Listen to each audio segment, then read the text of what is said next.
ห้องเข้ามาให้เห็นกระดาษโบสูงลางจาง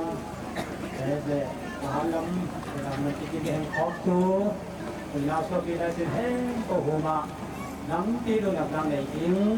ตัวนี้คือหัวหน้าที่บางมินผลบางเรื่องจางโน้นมาน้ำมิตรเตบางสาวโนอินอิสระงาตัวห้างดอกทำกินนมจริงรู้ส่วนตัวลายบุอินบอลมาเนี้ยสมาชิกคนเดินว่าชนหุ่นสาวบางคนสังเกตตัวครับตัวสมรองน้องอินเป็นตัวอิงมันจะเดินมาลงเร่งห้องหัวมาลงมันจะอิงนี้ไอ้สมแต่น้องอิง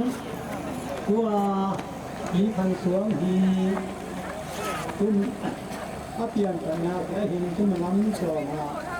แต่พวกขาดการอิงเจ้าก็เป็นนางเนี่ยมาเป็นนางคือคนที่รอโน้ตก็เป็นนี่คือคนที่สั่งสาวคือพวกขาดการอิงอายุในนาห้างที่เที่ปันเดนลูมัวหล่อนเนาะตัวเองนางพอได้นาถึงพันสวงทุกๆมาพูดทีอันนี้สักช่วงถึงนี่นะเขาขัดเลือดซ้อมกับปอกับพี่ที่ทำหานุนามาเป็นปานินนี่มุสายมันคุยพร้อมจุดสายยังงาบมุนควงไก่เป็นควงไก่นั่งมุนวัวนั่งมุนทั้งองค์สิ่งนั่งมุนเป็นแบบนี้แหละคุณมีพี่เป็นมาหัวอันนู้นโดนเตะแล้วมันหนีสู่ท้องขาดหัวตัวเด็กสอบเรื่องสิ่งดี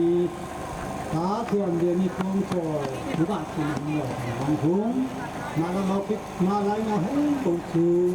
จึงไอ้ไม่ไล่กันนู้มันนับหนึ่งไม่หนีเหี้ยมาสมาเพื่อนงานพันดิน